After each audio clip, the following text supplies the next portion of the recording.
I'm coming to get you. You in the goddamn refrigerator. I sure am hungry. Yo, what's good, everybody? Welcome back to the Morning Dinner Podcast. It's your boy, Keem Chuck. We host the Morning Dinner Podcast based out of Las Vegas. Damn it, I always do this. Good, though. I'm trying to be Twister, bro. Based out of Las Vegas, we sit down and have conversations with creators, entrepreneurs, and hustlers.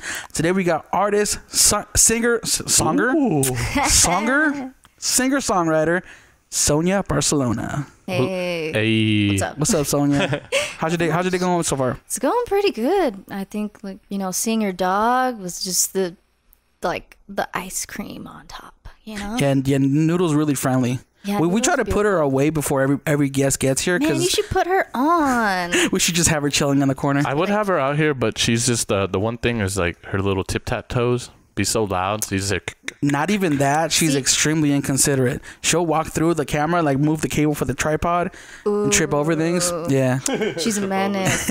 But anyways, real quick, you want to people are tuning in. You want to let them know who you are and what you do out here? Yes. So my name is Sonia Barcelona, and I'm an artist in town. I do music and I also do photography. Yeah. Music and photography. Wait, do you compose your music, or you're just a singer-songwriter, or do you compose it as well? Yes, I do all the things. I try to. Well, lately I just got an iPad, so I've been having a lot of fun just going in and producing the sounds, like electronic sounds that I've never used before. But typically I just use my guitar and sing, and then go from there. Yeah. How long have you been making music for? So I picked up the guitar when I was like 20 years old. So that was like around 2013, I believe, or 2014. And that was like my first introduction to any type of music. I didn't know I had any singing capabilities either. So, I just picked it up because my friend was, it's like a bucket list item, you're like, oh, I want to learn these things before I die. Yeah. And I just said, oh, let's try out an instrument. And a guitar seems kind of easy, and it kind of wasn't. But my friend, my friend was an amazing guitarist, and he taught me my first chords. And I just kept practicing that. And after that, I started making little melodies in my own room. And then when he asked me to do an open mic, it just kind of went from there. It was very organic. It was like, okay, practice at open mics. And then pretty soon I was just going consistently every week, and also practicing my photography skills because they needed volunteers to take photos of the musicians. So I would just went hand in hand. Yeah. So I would totally be doing this both and working and getting better at both things. I would take photos of the musicians as they went up, and then when it was my turn to perform, I would practice and perform with my guitar and sing. So it was two passions that I didn't know that I had, and that's where I am now. I just keep doing those two things. So prior to 2013, you didn't have really, you didn't do photography or music before 2013, really? No, not really. Nope. I was going to school for my mom wanted me to be an accountant. So that's moms everywhere though. They want you to go where the money's at. Yeah. An accountant just naturally is like, hey, that's it's not a lawyer, it's not a doctor, it's accountant. It's some kind of profession that everybody kind of knows about, right? And it's funny how they think right after school you just make the money. Dude, yeah.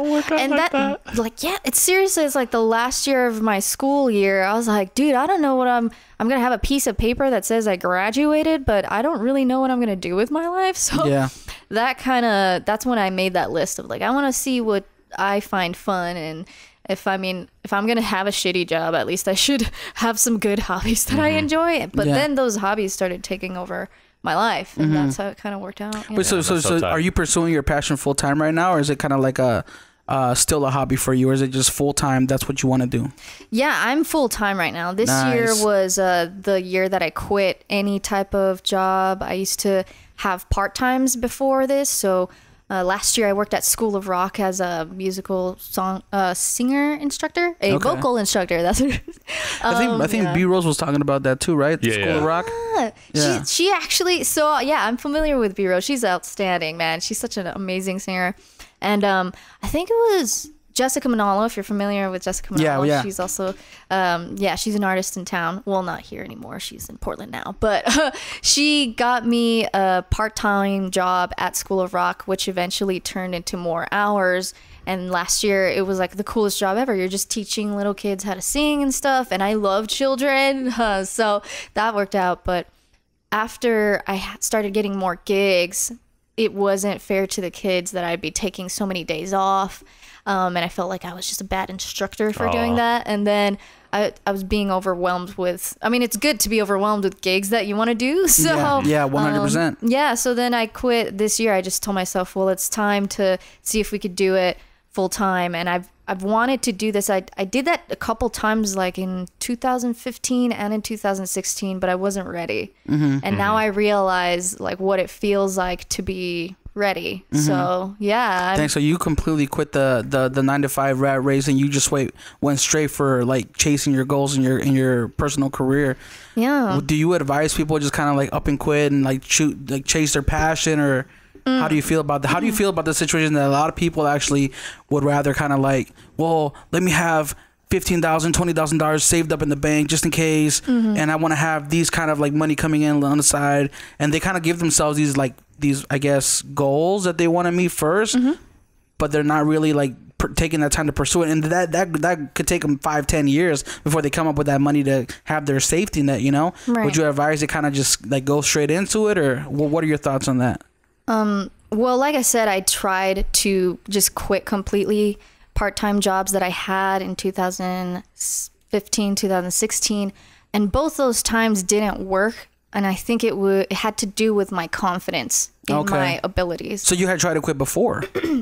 Okay. Yeah, like my goal has always been to just do everything that I want 100%. I mean, I've always worked my whole life. I think that I'm such a workaholic in that way. Like when I was a kid, my mom used to put me in those modeling competitions like Robert Powers and stuff. And what are you talking about? The ones that would come to the malls or like it's like also like Disney Talent Search or something like that? Yeah, and then like she put me into that and I really didn't like it, but that was the thing. So that was like when I was 7 or 8. And then my mom's a hustler too. She always like loved business and exchanging products for money. And so when I was like 10 or 11, my mom opened up shop at the outdoor swap meet, the Broadacres swap meet. Oh, yeah. Yeah, so I grew up in northeast Las Vegas. Shout out Broadacres. Yeah, dude, I love Broadacres. I'm Mexican. I grew up there. No, I feel you, dude. I feel you. Yeah, so we lived right across the street from there. And then I went to school at Von Tobel Middle School, which is literally across the street there too. Yep. So what I would do is like I'd go to middle school,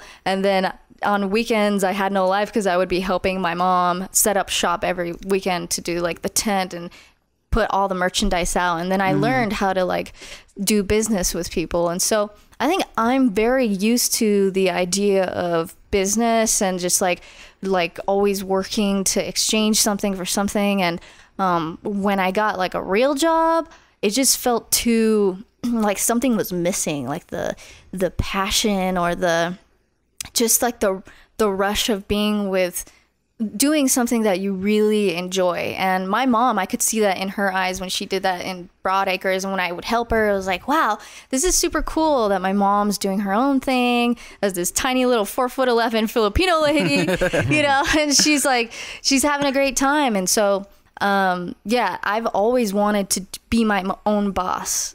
Yeah, essentially. And so I just tried a couple of times, like I said, and then it had to do with my confidence. I really feel that, like, I feel as though my abilities back then weren't as good as they are now. And I had to kind of make sure I had these projects that I believed in. Like Photos for the People is a portrait event I do every month. Right.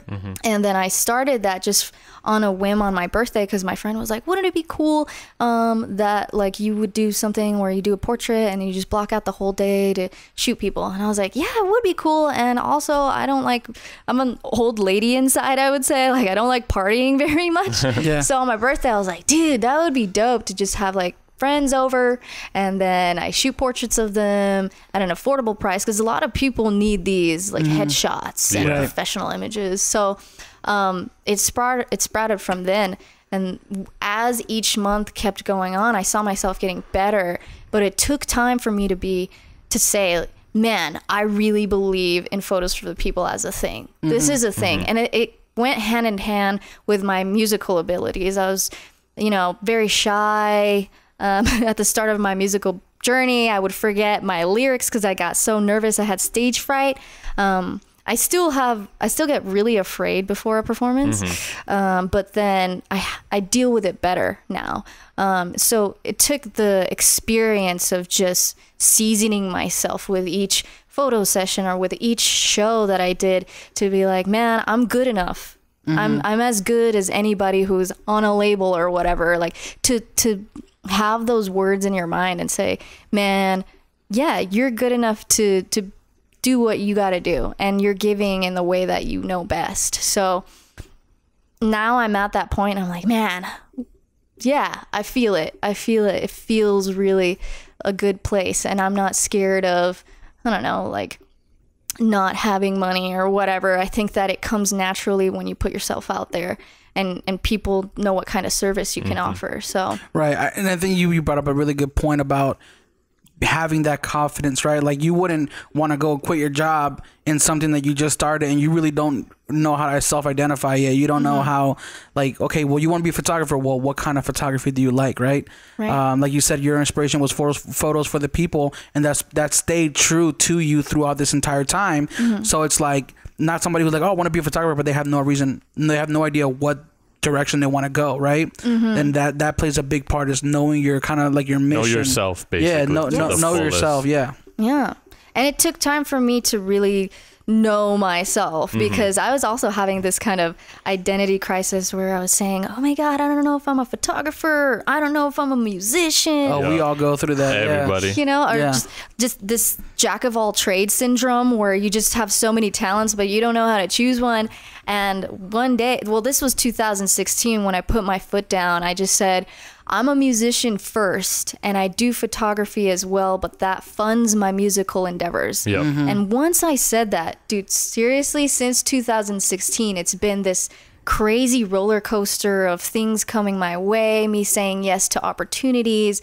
I think when you make a good decision that you feel it just feels right, that's when things fall into place. That's before I was indecisive, before I wasn't feeling right, and just, I don't know, the mentality was there when I said that, like, I'm a musician first. So and speaking to the music, how do you feel your music has been received since you started putting it out?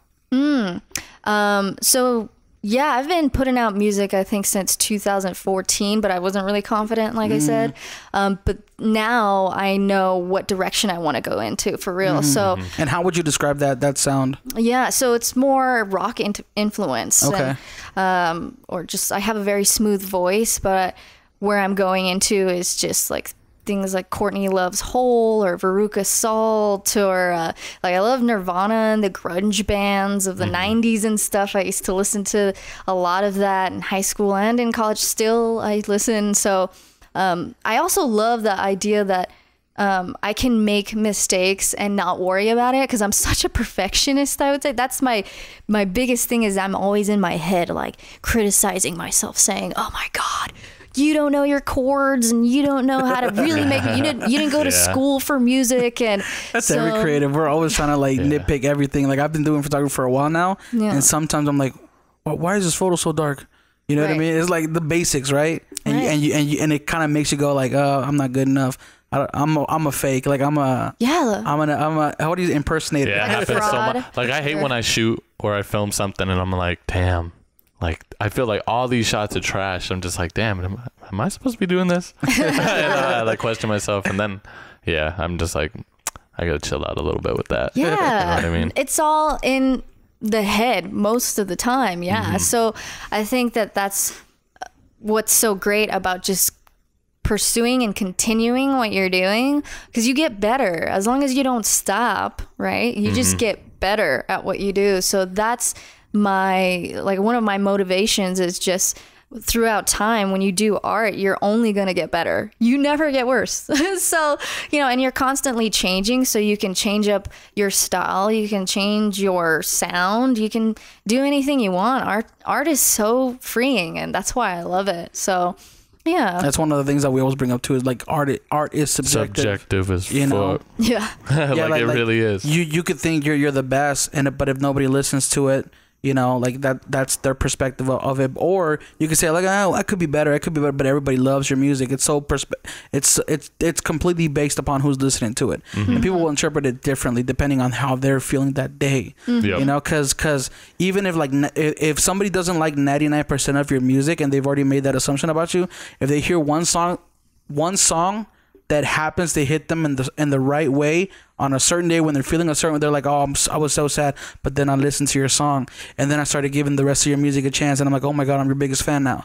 You know, it's like the people's perception of you can change too. I think a lot of people have to listen to that, what Keem said. And, you know, a lot of people say it's just when you create art or in any way, it's completely subjective. And to that point is like when people are like, oh no, you have to follow everything to the science. And I'm like, no, not really. Like laws are meant to be broken, all that dumb stuff like that they always say, the cheesy stuff. But it's like, it's completely true. Like there is no written in stone, like how to be creative. You know what I mean? Seriously. Like there's that one guy who like painted like a stripe down what is it? He like got like a big canvas and just put a red line down the middle. And I think it sold for like 2 million or something like that.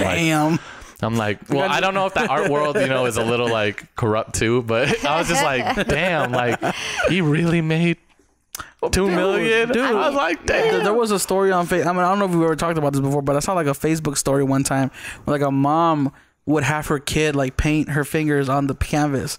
Like it's just a little baby painting the fingers. They're random, and she was selling for like $500,000 online. Like it was a whole brand. She built a whole brand behind it, and people were loving it. You know, that's awesome. See, like, I mean, a lot of people would say that is an art just because of this or that, but creativity is what you want it to be. You know, and I think if you're having fun, that's like the best part. The main part, yeah. If you're having fun and you put in the right energy in whatever you're doing, then I think you just shouldn't worry about what other people think. That's the main thing that.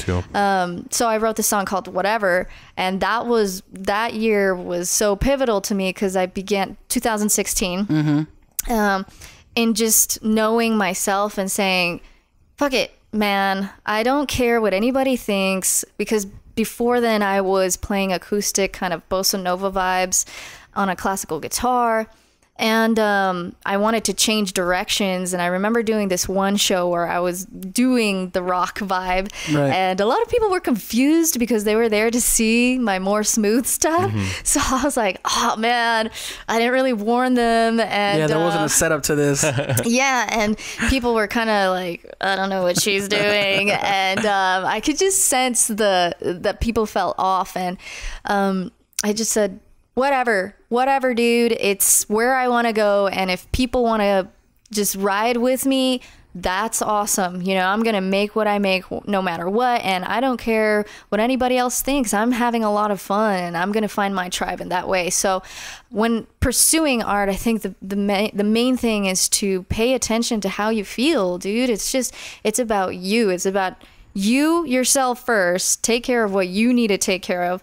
And then the rest will unfold and you'll find people who enjoy what you do. Like, I love your guys' morning dinner. That's dope. Thank you. I remember seeing the first ones and I was like, dude, this is so well filmed. This is what Vegas needs. It's so professional. And I like that. I like that it's something that people could get on and be really like, yeah, this is dope. I know a couple of people I told about being on morning dinner.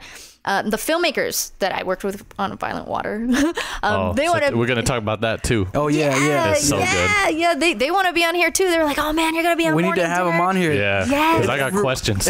Real quick, before we even preface this section, Sonia and I had met in 2015. Was it 2015? Yeah, when we did the beginning of 2016, session, right? Kyle was doing those. So Chuck and I used to have a studio downtown Vegas where we would do these with it was actually Kyle and Cameron. Kyle and Cameron Dedman's event.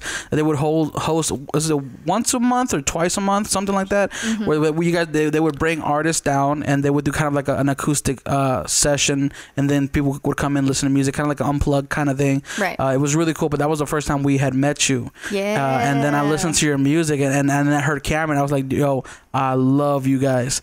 I need to shoot something for you guys because I was such a fan. That hasn't happened yet. but I'm hoping one day it can. But now after watching that video, I'm like, damn, I'm not on that level. No. They've already passed me. I'm like, damn. Okay, we should still do stuff. we gotta let you explain the video, but damn, I was like, I felt the nostalgia with that video because it reminded me of like back in the day, like Franz Ferdinand, Modest Mouse like videos, like I was like, ooh, I love this. Bjork, something Bjork would do. God, I love Bjork. Yes. So I'm like, before we even talk about the video, we got to talk about Sonia Levels Up. Okay. Oh yeah. So you had this campaign on Kickstarter, right? Yes. Called Sonia Levels Up. Can you explain real quick what that was? Yeah. So it was just me asking my community to help me out. To create stuff. I needed money essentially. So I met up with these amazing filmmakers, Danny and Rachel, and they were telling me, I've seen their work before. I've seen it and I was just like, wow, I totally want to work with y'all. What are the logistics? They gave me a number and I was like, man, I do not have that in my bank account. So then I was like, okay, we got to crowdfund. We got to do this. So that was how it came about. Was Sonia Levels Up was me saying, okay, I want to pay them, but I also need funds to produce my own music. Like I needed a laptop because my laptop had just crapped out on me. You need the materials to continue to keep making music at a quality level. Yes. Outside of that one project, right? Yes. You want it to remain consistent afterwards. Yes. So that's how Sonia Levels Up came about. And Danny and Rachel saw that I really wanted to work with them, and so they helped out with making this beautiful and creative advertisement, which has me in like this Super Mario Land, jumping around on green screen things. The Kickstarter video was amazing. Yeah, it was so good too. I was like, damn, like this shit's tight. Like, yeah. I was like, what is like? Just seeing that, like any random person I found that, I'd be like, man, I gotta donate. I mean, it makes you go like, if they can do this with a Kickstarter video, what would they do with the money? With the actual video, yeah. Yeah, so that's what Danny and Rachel said. We want to showcase what we would do. So that's what they did with the video, and I, acted like the weirdo that I am in it. And there's talking dolphins, so you can actually go to sonialevelsup.com and see it yourself if you want to. And then it got funded. It got overfunded, and man, that was one of the most beautiful things that's ever happened in my life because it was an all or nothing thing. Like Kickstarter is unlike GoFundMe, where GoFundMe, they'll just give you, if you don't reach your goal, they'll give you what was raised. But Kickstarter is all or nothing. Right, you have to meet that original or it returns goal to everybody. Yeah. And so I was freaking out, and I knew that in my mind it was just it was impossible to not be raised, if that makes sense. Like the work, the little video they did was too outstanding for people not to pay attention. And so it did go viral in the community, and everybody did chip in because they saw the skill and ability that Danny and Rachel had to offer. So I'm very thankful for the community for having that happen. And then that was to raise funds for a particular song called Violent Water. And yeah, I had this idea with them. I was like, I should be a mermaid. I should be fighting monsters. I just want to be like the brown little mermaid. Like just doing crazy shit in the ocean. So yeah, and it happened. And now you can watch that video. It's on the internet world. And I'm trying to get the word out because it's just fantastic work. So you just literally thought of random stuff for the music video, or was this like tied into like you were just like, I want to do the craziest? Yeah, like, I'm pretty sure it was scripted. I'm pretty sure like you had an idea how you were gonna film the video and what things you were gonna mention, right? Oh yeah, because they had to animate it afterwards and do all that. So I worked in collaboration with Danny and Rachel. My initial idea was, yes, I should be a mermaid. Like I want to be a mermaid and fighting monsters. Like those were the two like main things. And then Danny and Rachel, with their amazing filmmakers, they wanted to make it a narrative. So we were hashing ideas back and forth, like, oh, should I be saving somebody? Should I be I don't know, is there like ships involved or whatever? So it kind of, the storyline of the video, which I think is really unique because a lot of music videos are just visually like appealing. This one has a storyline that you can go through. It's like watching a movie almost. Right. Yeah. And so we were all talking about how like how does it end and how does it begin and what's the middle going to look like? And Danny Chandia, who is the director of the film, or the music video, he was laying out, whatchamacallit, they're like comic strips, a storyboard. Yeah. And then so as the weeks unfolded after the Kickstarter was funded, we would just be like, okay, so we actually don't have the supplies for this, but we can do this. And yeah, we want to work with like a clay master and all this blah, blah, blah. And then I'm able to make costumes, or here we go. So it just unfolded so organically. It wasn't set in stone, but we had a really great idea of what we wanted to do. Right. Yeah. Well, this seemed like a very, very well thought out video. Like when I was watching, I was like, damn, I don't think anyone in this city has done anything like this. Yeah, it's probably like the best music video I've ever seen out of Vegas. I'm like, man, this shit's so tight. Dude, I mean, and also like the visual, whoever did the visual effects for it, like Danny. Yes. Amazing. Yeah, when I seen that clay, now that you say clay, I was like, did they make this? Who made this? Yeah. I think I saw the behind the scenes. You guys posted like a behind the scenes either video or photo. Yes. And I saw like the actual, set. And I was like, damn, this is crazy. Yeah, so I'm gonna continue posting behind the scenes because there's just so much that went on, just behind the camera that was outstanding. So Danny and Rachel are partners in life as well as like in work. So they worked so well together. They live in a tiny trailer and just they utilized the funds in such a great way. They're just outstanding team. And then whatchamacallit, so yeah, the monster was made out of clay, and then the tentacles were made out of fabric. Everything, there were like hand painted circles to make the tentacles and all that. The boat that is in the video is actually one of those Build-A-Boat things that you get on Amazon. And then it had like 500 pieces or something. Jesus. It took Rachel a whole week to put that together, and I don't even know how, because there's so many intricate pieces, like little wires that you have to glue together. It didn't come with Amazon, like Amazon installation. Exporting the installation. Dude, it's like the IKEA of one of the most intricate things I've ever seen. So like, I can barely put together something from IKEA. Yeah. Most of the time, I just we always have missing parts. Like, oop. yeah, dude. Just put those in the drawer. I feel it. Yeah, and she just put that together. She's like, yeah, this is whatever, it took me a week, blah, blah. She's so humble. They're both so humble, and but they did so much work, and when they asked me, hey, we kind of need somebody to work on the backdrops of what we're going to key out for green screen. So you'll see me in some behind the scenes, which is all on my Instagram. You'll see me like in front of a blue screen or a green screen. And they keyed that out, and they put in these paintings made by this local artist, Matt Murphy, who's actually a graffiti artist. And also, if you've seen on the strip, those people who just really do quick graffiti work, and it's like moons and wolves and stuff, but they do it in like 5 minutes or whatever. Yeah. He's one of those guys. Okay. He's a magician. Yeah, he's like a painting musician dude. And so I've known him for quite some time, and I was like, oh my God, he'd be perfect for this. So the way that it was all organic. It was like one of those things. If you need something, I got you. I know exactly who can do this. And then they were like, we need extras. So then I just was like, why don't we just put all my friends in it who've supported me from the start? And you'll see a bunch of ladies who are in the art scene doing some amazing things themselves. And you'll see some young men in there who are sailors who have been just like, they're in bands in town, or they're doing like amazing acting or whatever. So yeah, it just became this beautiful community effort that Danny Chandia pieced together like a puzzle on visual effects. He uses so many visual effects and everything, and it's just outstanding. I'm very proud, and I want to spread the word so much about it. Yeah, right. You guys did an amazing job. How long would you say that it took to put all this together, from the storyboarding to the filming to when the video was actually done? Okay, so I'll include the Kickstarter on this because we were also talking about storyboard then. So the Kickstarter...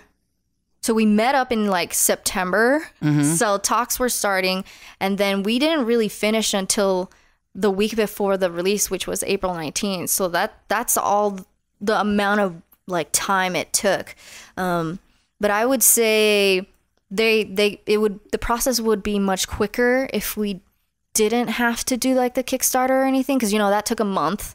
So September, October, November, December, January, March, April. That was like 7 months of like creating this baby essentially. Right. But now that Danny and Rachel know what it takes and stuff, like they would probably do it quicker, but I loved it. I love the whole process and the whole journey, the whole Kickstarter, me going to their trailer, discussing ideas. And I feel like you should have like done like a behind the scenes, like a documentary style filming of this, because I would have watched it. Like I would have watched, because when you see a project like this, you're like, okay, I wonder how they made it. Kind of like a Game of Thrones episode, right? You watch like the hour-long episode, but then you stick around, or you watch their YouTube channel for like a 30-minute like breakdown of how they filmed the scene. That's why that claymation still blows my mind. Those claymation movies, I'm like, what? Yeah, like that shit trips me out. Yeah, and so it was handmade as well as done in animation. You know what I'm saying? Like, it's awesome to see that much handiwork go into something. You know, you don't see a lot of videos that way. And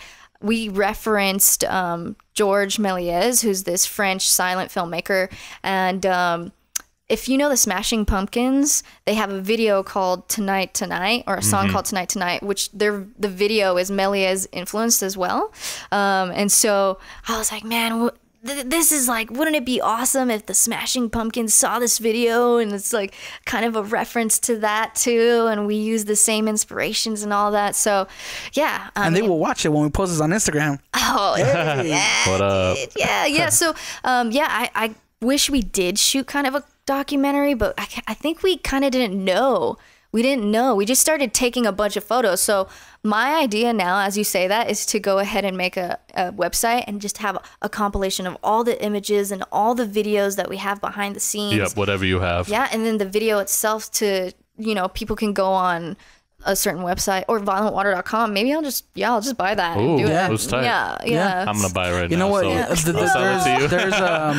There's a lot of startup companies who will have what you would call a roadmap, right? So they'll have a website where they're like, oh, this is our product, this is what it does, this is where it's applicable. But then they have a tab called a roadmap, and then when you click on it, you can see like current day, or let's just say they started in 2017. They would start off, the first dot would be 2017, and then it's just a line that goes all the way to the bottom of the web page, and then there's little lines that bracket out, and then like 2016, 2017, 2018, February, March 2018, and they would have you like a picture with a description. That's what you should do. Yes. Where it's like, oh, this is what we did on this day, this is what we did, and just show the process of how long it took. Dude, that's a great idea. I'll actually try and find out how to do that, because I mean, all the photos are dated on my iPhone and stuff, so I could just put that. Dude, that's a great idea. I'm probably gonna use I'm telling you, because anybody who would go there, they'll be like, damn. It just makes you gain so much more respect for it, rather than like, oh yeah, they just they just did it in like five weeks and that's it. But they don't really know the magic that went behind it, and it was magical, dude. It was a magical experience, from the way that it was funded to the way that things kind of went together. It was kind of creepy in some moments to be like, oh my God, this is exactly what we need. And this is the person just contacted me out of the blue. Like, there are moments like that throughout the whole process that were just really just magical, that I couldn't believe. And so I felt it was meant to be, and so I want to really showcase how Danny and Rachel just worked so hard to make this happen, man. I just feel so privileged to have worked with them, because I think they're moving to LA, and I'm like, no. Now you have to drive to LA. Shout out to Danny and Rachel. We'll definitely post the link to the video in the description and all that stuff. So if you guys are watching right now and you're on my video, finish this video and then go watch that one. Yeah. We need the views. But we'll definitely link it so people can check it out. Let's talk about you mentioned that you work with a looper, right? What's a looper when you're performing? Like, what does that mean? Okay, so a looper is a machine that is able to loop a sound, like 5 seconds or 3 seconds of whatever sound that you make. And so at the time, 2016, I didn't have a band. Now I do. But at that moment, I was like, how can I make a fuller sound with just being me? And so my friend Jessica Manalo, she was like, hey, I have this looper, I'm not using it, do you want to just buy it? And I was like, hell yeah. So it just kind of came into my hands naturally, and I experimented with it, and then I was like, wow, this is amazing, because it records. It has 100. The particular looper that I have has 100 channels that you could save loops to. Yeah, so that's a lot. Yeah, so when I started practicing on it, I was like, oh my god, I could do this sound with my voice, or I could loop my guitar, and I can loop some harmonies. So that's actually where Whatever came from. It was a 2-channel song where I looped some harmonies, and then I looped a guitar, and then over it I could sing live. So I was like, oh, this is amazing, and I can incorporate this in my live performance, and it could sound fuller, and that's what I've wanted. So actually, Violent Water came from looping as well. It was a 2-channel track where I just looped Violent Water choruses and harmonies, and then I looped a guitar riff, not a guitar riff, but like a guitar rhythm, and it sprouted from there. So yeah, it's like a how does it mechanically work though? Because I'm very ignorant when it comes to equipment like that. Like you plug in your guitar, or you plug in your microphone, you sing, you hit record, you start singing, and then you stop, and then automatically just starts looping. So there are different types of loopers, but the one I have has just like 2 pedals. So yeah, when you're in live performance with this particular pedal, which is an RC30, a Boss RC30 pedal, you can just loop for however long you want. So I don't think there's a limit, actually. You just have to kind of hear for yourself where it stops and then begins. So it does take a little bit of practice to make sure you're not looping things incorrectly. Yeah, you don't want to be out of time. Yeah. Dude, I tried making beats a long time ago. Like I tried like getting into like Reason, or like what was the program, Logic. Machine? Logic, yeah. Machine one? Logic. Machine one I could work with, because that one had like an automatically built. I knew how to use FL it. Studio. Yeah, where it basically like it like you play, and then like it has these notes, and then if you're off beat or whatever, it'll synchronize it to a time frame or whatever. But I feel like if you're doing it live, you can't do that, right?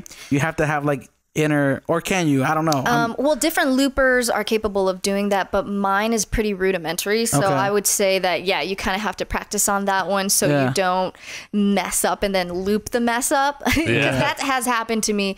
But just with practice, you can get a fairly simple loop, and then not worry about too much if you've just practiced a while. So then we should have had you brought it. Oh man, I didn't even think about that. Would you have been able to like have it set up right now and then like loop something and show us, or would you need like speakers? Oh, okay. Yeah, I mean, I would be able to, but then I'm not sure if the looper could connect to your computers properly, because I've never looped it into a computer. We'll figure that out for the next one. Yeah. And we'll all use it. Yeah. I usually plug it into an amp, and then, the house kind of takes that sound and stuff. So, okay. Yeah. But that one's a good beginner loop. Boss RC30, if you're interested in looping, it's cool. Yeah. I'd probably buy one just to do annoying things.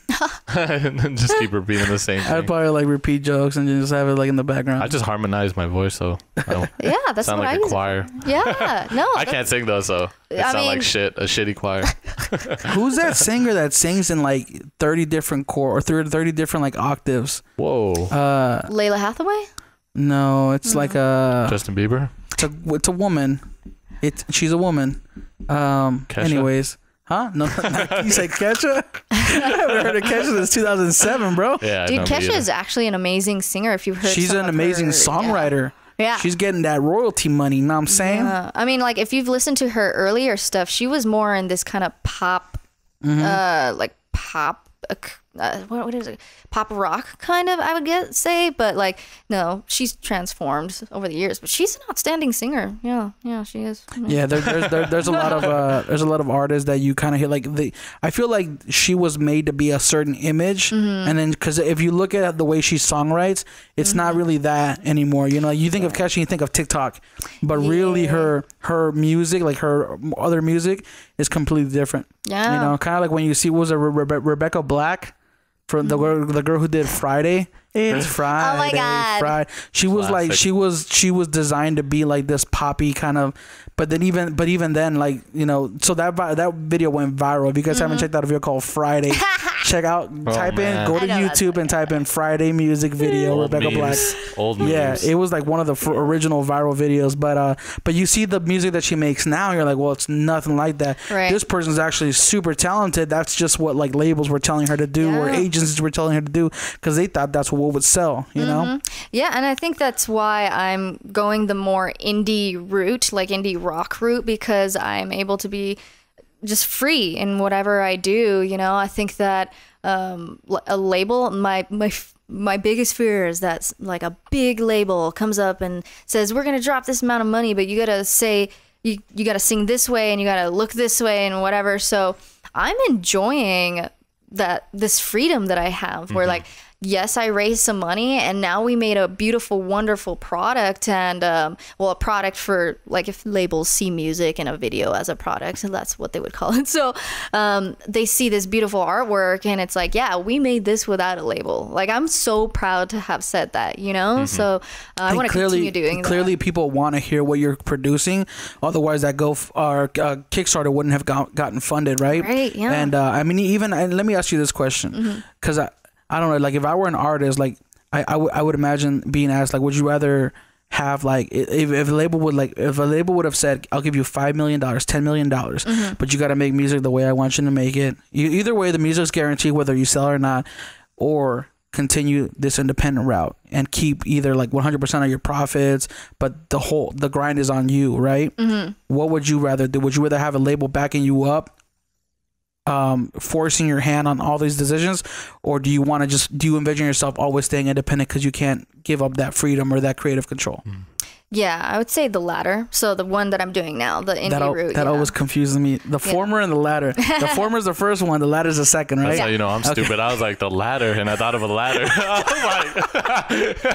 was like, no, but maybe ladder. You know, maybe that's that wasn't an option. It's like, dude, it just appeared in my head. Maybe that's that's like the ladder, and maybe in my head I'm like, yeah, that's like the one that's what I thought. I was like, ooh, I like going that. up next. I think it's spelled Latte. Yeah, Latte. Yeah. So one thing, because like I do music, right, and I've always been against like big labels, but I love those small little independent labels, right? So I'm more in like the dance scene, I guess. So like the techno, the house, and all that. Like those are the ones I look up to, Ed Bangers.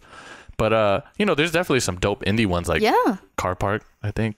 Yeah, I haven't heard of that. There's a few. one. I think like Tori Moy and all them. Nice. But what about one of those labels? Would you be down to join one of those? Oh, totally. Like, I would love to join Dead Oceans Records or Burger Records, which they have a lot of indie rock. That's a tight ass name. Yeah, and they just I think that they see what like an artist wants to create, and then if that is something that I could work in tandem with, as opposed to being like forced to do anything, I would enjoy that situation, of course, because labels do have the reach that I don't have, if that makes sense. Yeah, because they can find distribution. They can get you shows, get you an agent, whatever. Right. Yeah. So of course I would love to have help on a smaller scale, like on a bigger scale, but on a small label, if that makes sense. So, yeah.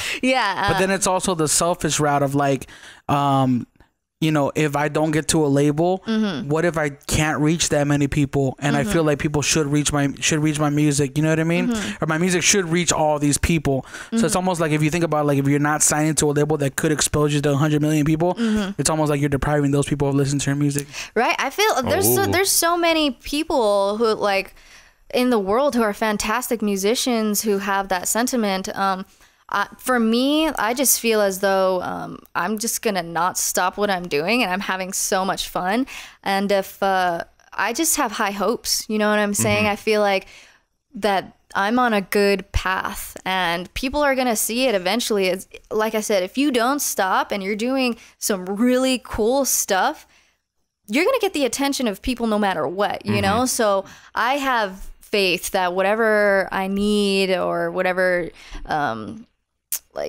if distribution, all that stuff, like whatever happens, it's definitely gonna happen. Yeah, it's gonna just happen. About enjoying the whole entire. Like, It's a dope perspective. Yeah, and I think that like you're also playing to people, and these people have, like, you never know if some of them are millionaires or whatever, you know what I'm saying? And then they just love your shit sometimes, and then like they drop money to help you or whatever. Like, you never know if that's gonna happen to you, or you never we literally know. talk about this all the time. Yeah, and we live in a city of so much abundance. Like, this is the entertainment capital of the world. Yes. So we're like, as long as you put yourself out there, that's what I'm finding is successful in my route, is that I'm constantly creating, and I'm always wanting to do shows, and I'm always trying to be as creative as I can with collaborations in town. And so I think if you're enjoying what you're doing, which is how I feel now, I just feel so excited for what's to come, and I can't wait to like release more cool stuff for everybody that's been a fan of my music. Like, I'm just so excited that I think it's hard to not pay attention to that, you know? And if you're that way with your own stuff, it usually falls in your lap. Yeah. Like, oh, shit. Yeah, just, I think I had, like I said, I had this worry mentality and perfectionism mentality, and that was blocking me from seeing opportunities that are out there. You know, I think just have fun. Don't worry about it. Like, things will fall into place as long as you know you're giving in the best way that you know you can. So that's a really dope perspective. One thing that I really wanted to touch on before we wrapped was secret shows. Oh, okay. Because I've been noticing you've been doing secret shows, right? Yes. What's the purpose behind doing a secret show, and what's that experience like? Okay, so the secret shows that I do are in collaboration with a organization called So Far Sounds. Okay. And they're international, actually. They're all over the world. So what they do is provide a platform for artists who may not have an audience in whatever particular city.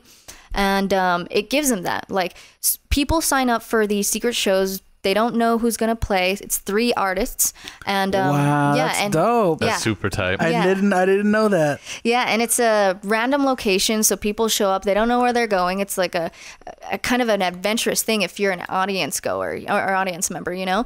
And then as an artist, it's just great because if you don't have that reach or pull in a particular town, right, then you have a full audience to play to, and it's intimate, so you can meet people and you can talk to them and you can tell the story of your songs because it's more intimate, right? So that's what I've been using as like a tour for me. I've been touring in that way because I think it's just a good exchange. I hate to go to a city and then do a show and then be like, oh man, there's nobody here.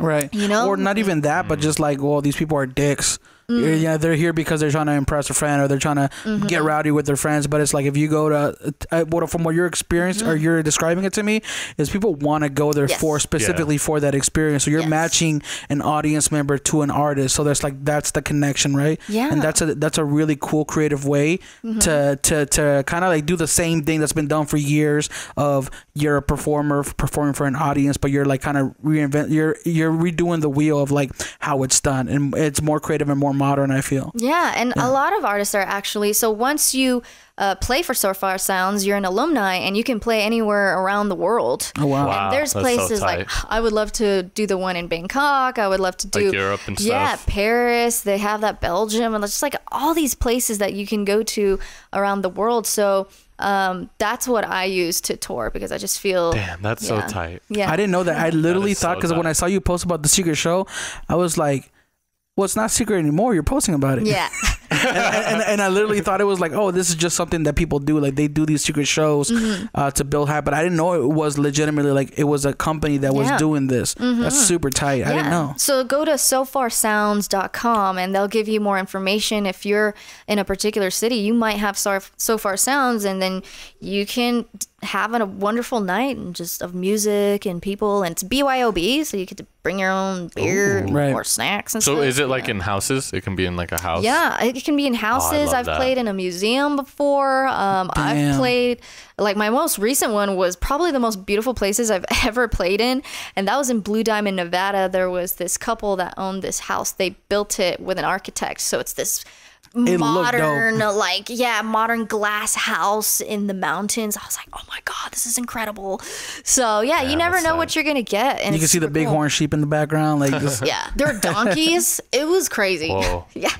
So you know, check that out. It's really cool. I love being a part of it, and you know, it's a great experience for everybody. That's super dope. I think we kind of hit everything that I wanted to talk about personally. Definitely. Cool. Was there anything that you wanted to mention too before we signed off? Any upcoming projects? Yeah, Any upcoming shows? Yes, of course. So actually, June 1st, I'm playing at the Jam at the Barn, which is this awesome festival showcasing some indie bands. That's out here? Yeah, that's in Blue Diamond, Nevada. So Okay. yeah, that's a little bit out, maybe like 30 minutes outside of the city, but it's a super cool festival, and it's in front of a barn, so it's got cool vibes. Yeah. And then I'm expecting to release an album on my birthday, which is September 7th, so hopefully I'm planning that out, and yeah, there will be a more like a collection of songs that people can actually listen to. Well, so. you kind of put that out into the world now. Everybody knows about it, so you better do it. Yeah, you gotta do it. Definitely. No, that's gonna be a thing. We're gonna put you to it. Yeah. Thank you so much for joining us on the podcast. We've been wanting to have you. I think my little sister's probably like your biggest fan. Oh, dude. Yeah, she loves. I remember when I met you at the studio, you giving me this CD, right? And I played it in my car, and then she was with me. She's like, "Oh my god, who is this?" And then she's like, I'd never heard of her before. And then she wanted the CD, and then she's been following you ever since. Dude, thank you. I appreciate that. It's stuff like that makes me super happy, and it makes me want to keep doing what I'm doing. So thank you. Thank you for having me. Keep it up. We're super proud of you, and you're really killing it. Dude, I'm proud of y'all for doing this. This is awesome. Thank you. Thank you. We're going to go ahead and put all your information down in the description down below for everybody who's listening. Check out your website, sonialevelsup.com. Cool. Your Instagram, all that good stuff. But everybody who's tuning in, thank you guys for catching us. Tuning in and catching this episode live if you did. If not, we'll catch you guys on the next morning dinner. Metal sound effects. Okay. No, Sorry, bro. Everybody's a musician. They're beatboxing, you know? Check. See, Sonia got you Later. back. Later, y'all. Every time I come in the kitchen, you in the kitchen, in the goddamn refrigerator. I sure am hungry.